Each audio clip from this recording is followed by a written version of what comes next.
Bueno, este es un video distinto porque hace ya como mucho que estoy con ganas de un segundo videíto. Y bueno, como verán, estoy en el taller, es otro de mis lugares de trabajo. Y dije, bueno, ¿por qué no? Si también es un espacio al que pertenezco. Y el otro día me habían hecho una pregunta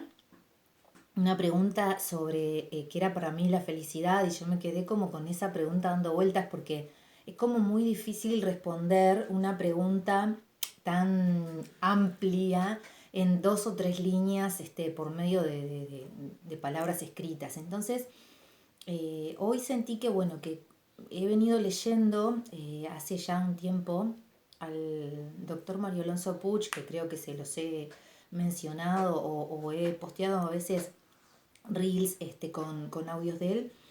Y bueno, eh, tenía como ganas de compartir algunos conceptos que él incorpora y que a mí realmente me han como ayudado mucho, pero sobre todo me han puesto a pensar. Eh, Él trabaja mucho a nivel de la ciencia, es médico, aparte es un médico especializado en todo lo que es la neurología y el cerebro. Y bueno, y nos dice que para ser felices nosotros deberíamos ser libres. Y ustedes me dirán, pero libre soy. En realidad él entiende por libertad algo que hasta el momento yo no había considerado del todo. Y basándome un poco en su concepto, es que la novela presenta a sus protagonistas. Esta novela, Cuando despiertes, se refiere justamente a eso. Cuando te des cuenta de que en realidad te estás saboteando todo el tiempo. El autosabotaje es algo que hacemos todos los humanos y las humanas con nosotros mismos, con nuestra vida, creándonos un autoconcepto, dice él, elaborado en una parte de nuestro cerebro que es el hemisferio izquierdo. Ese autoconcepto se elabora a partir de un lenguaje, de palabras, se elabora a partir de supuestos, de justificaciones, que son todas un engaño. ¿Por qué? Porque están nutridas de la otra parte del cerebro, del hemisferio cerebral derecho, que es la que nos da los insumos, pero que esta parte izquierda desconoce. Es decir, me nutro de algo que no sé que tengo dentro de mi cabeza, pero que está ahí, que está acopiado, guardado, almacenado en mi mente en base a lo que he vivido. Entonces, la protagonista de esta historia vive su vida de acuerdo a sus limitaciones, creyéndose libre de que está eligiendo desde un lugar de libertad, pero en realidad elige desde el condicionamiento de su niñez, del condicionamiento de sus vivencias de pequeña que ni siquiera recuerda, pero que están ahí guardadas en su inconsciente. Este médico Puch nos habla de un autoconcepto muy empobrecido que tiene que ver con cómo fuimos tratados, tratadas durante nuestra infancia, sobre todo nuestra primera infancia, las vivencias de adolescente, de preadolescente, lo que me creí que yo era de acuerdo a lo que vivía. Sobre todo porque cuando somos niños, dice él, actuamos desde el hemisferio cerebral derecho exclusivamente y nos creemos y nos sentimos lo que de verdad somos, una unión. Nos sentimos unificados con el otro, nos sentimos en total comunión con todo lo que nos rodea. No nos sentimos separados.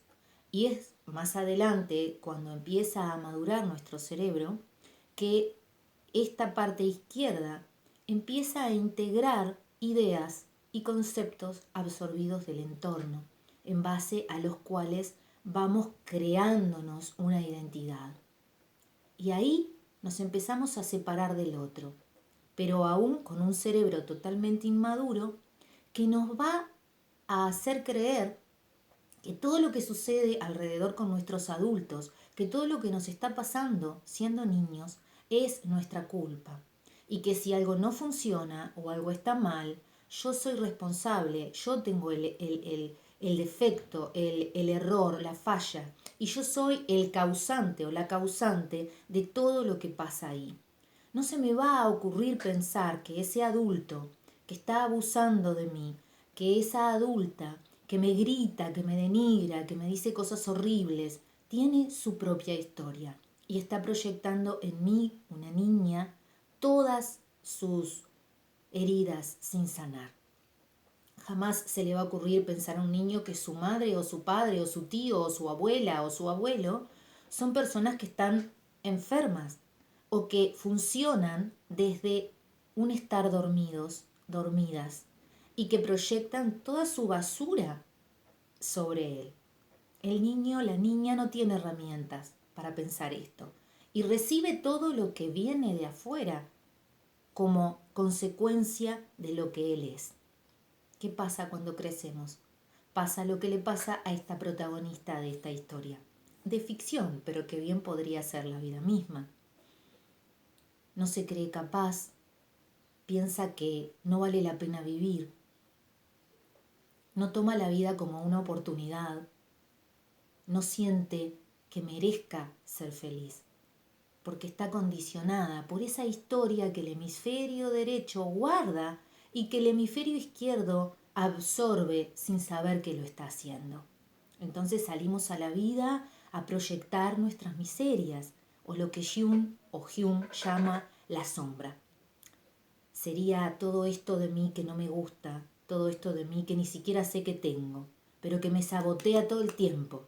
Estoy autosaboteándome todo el tiempo, generando situaciones similares a las de mi infancia porque es el ambiente en el que sé vivir. Haciéndote sentir mal porque quiero inconscientemente que sientas lo que yo sentí cuando era niña, culpándote por todo lo que pasa, porque así podés vivir en carne propia lo que yo sentí. Pero no es consciente, es totalmente desde un lugar que ni siquiera sé que tengo, que es el cerebro límbico, que es ahí donde almaceno todo lo que fui, lo que sucedió, lo que creí. ¿Qué hay que hacer entonces? En la novela, la protagonista inicia un viaje hacia adentro, de autoconocimiento, para poder darse cuenta cuál es esa autoimagen que tiene guardada y deshacerse de ella. Imagínate que hoy tenés más de 30 o más de 50 o no sé, cualquier edad cronológica. Has vivido gran parte de tu vida con la creencia de que sos algo que no sos, pero te condiciona. Va generando vínculos, situaciones de vida, vivencias que te refuerzan esas ideas que tenés de vos misma, de vos mismo, pero que no sos. Entonces estás viviendo una vida de mentira y te estás impidiendo ser feliz. Entonces, ¿qué es la felicidad? Basándonos en esta visión del doctor Puig, la felicidad es poder despojarnos del pasado, soltarlo, vivir aquí y ahora desde la libertad plena. ¿Y qué es la libertad plena? Conocerme, saber qué pienso, saber cuáles son mis pensamientos roedores que todo el tiempo están carcomiéndome la cabeza, desde el hemisferio cerebral izquierdo, pero totalmente divorciado del derecho, solo para absorber esa información inconsciente. Aunar ambos hemisferios, armonizar todo lo que verdaderamente somos, más allá de nuestro cerebro. Unir ambos hemisferios en un segundo cerebro, que es el corazón, y en un tercero, que son nuestros intestinos. Una columna de coherencia que nos acompañe a ver quiénes somos de verdad y que no nos engañemos de que es esa mente lo que soy. Por mucho tiempo mi protagonista se creyó eso, hasta que un día resolvió hacer cosas nuevas para que le sucedieran cosas nuevas. Y esa es la invitación cuando hablamos de felicidad. Si hace tanto que vas por ese camino y no has logrado la plenitud, no es ese el camino. Date permiso para tomar otro. No hay recetas, no sé cuál es el camino. Cada uno tiene el suyo y cada uno tiene que querer tomarlo. A veces digo, bueno, pero conversamos tanto, hablamos tanto, compartimos tantas herramientas, pero después la persona se dio vuelta e hizo lo que quiso, porque siguió en esa zona de confort, que para nada es confortable, pero que el hemisferio izquierdo nos quiere ahí. ¿Para qué? Para que estemos en un lugar conocido, aunque no sea lindo. Cuando yo no resueno con el merecer, cuando yo no resueno con la felicidad, con la plenitud, y me sigo nutriendo de pensamientos de pasado, de memorias, me sigo nutriendo de lo que no soy, tengo muchas menos chances de ser feliz.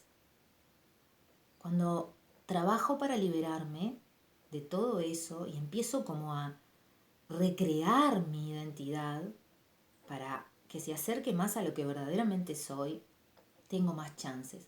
Pero nadie puede hacerlo por mí. No puedo hacerlo por un hijo, no puedo hacerlo por mi madre, no puedo hacerlo por mi pareja, no puedo hacerlo por nadie, porque el trabajo es personal.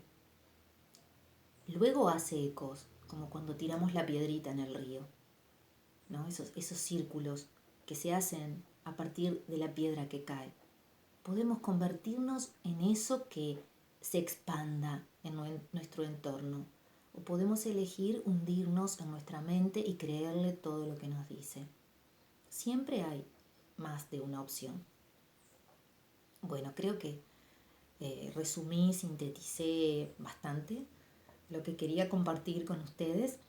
Y bueno, y me gustó hacerlo desde acá, con las manos todas pintadas, en mi espacio de trabajo de taller, eh, porque es parte de mi vida, no de mi identidad, no de mi identidad.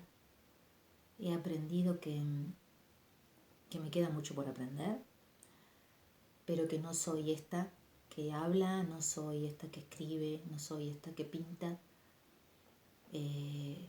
Estoy empezando a conectar con mucho más, sin sentirme arrogante, porque el ego, sobre todo el ego parental del que habla Puig, que es ese ego que fui formando de acuerdo a mis relaciones con mis padres, ese ego me habla de una niña que aún no ha sanado, ese ego me habla de una niña que vivió situaciones en las que no se sintió segura, sino con mucho miedo.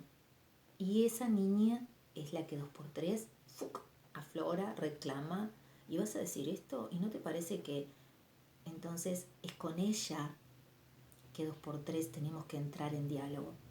Con esa niña, ese niño interior lastimado, herido, que no ha podido sanar su historia del todo y que 2x3 aflora ahí, asoma con toda su furia guardada, con toda su bronca, y es a él, a ella, a la niña, al niño interior, al que tendríamos que paternar, maternar desde los adultos que somos.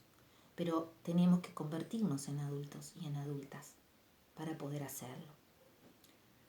Bueno, por acá cierro y espero que disfruten del audio, del contenido, que les sea útil y que si lo sienten útil para alguien más puedan compartirlo. Muchas gracias.